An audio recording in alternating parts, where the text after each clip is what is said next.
Gauri Suryavanshi, S मराठीमध्ये आपलं स्वागत। वळूया आजच्या बातमीकडे।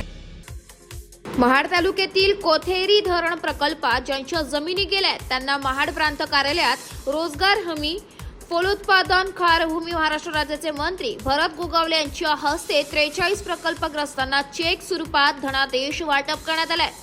यावेळी महाड प्रांत कार्यालयाचे उपविभागीय अधिकारी संदीपान सानप, ग्रामस्थ अधिकारी उपस्थित होते।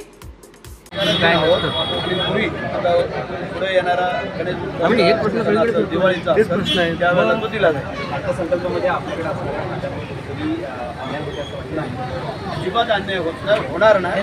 आम्हाला फोकस लाडक्या तो आम्ही पूर्ण केलेला आहे, कारण त्यांना परत या वर्षाची 36,000 कोटी रुपये तयार करून घेतलेले आहेत। म्हणजे आपल्या तत्कालीन मुख्यमंत्र्यांनी जे काय सांगितलं ते पूर्ण संकल्पामध्ये निधीच्या अभावामुळे भविष्यात काय नाही होणार, परिणाम काय नाही होणार। फुल स्विंगने परत आम्ही जिल्हा परिषद, पंचायत समिती, नगरपालिका, महानगरपालिका निवडू। आज होळी आहे, होळीच्या निमित्तानं महाराष्ट्र राज्यातल्या जनतेला विरोधकांना कशा पद्धतीने शुभेच्छा? सगळ्यांना होळीच्या सगळ्यांना शुभेच्छा। विरोधक असतील, जवळचे असतील, संपूर्ण महाराष्ट्राच्या सर्व जाती बांधवांना आमच्या या होळीच्या निमित्ताने आणि उद्या त्याच्या निमित्ताने हार्दिक शुभेच्छा।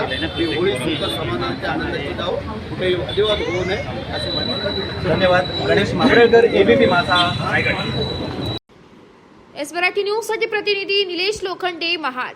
अशाच नवीन ताज्या घडामोडी जाणून घेण्यासाठी आमच्या एस मराठी न्यूज चॅनलला लाईक करा, शेअर करा, सबस्क्राईब करा आणि बेल आयकॉनला क्लिक करायला विसरू नका।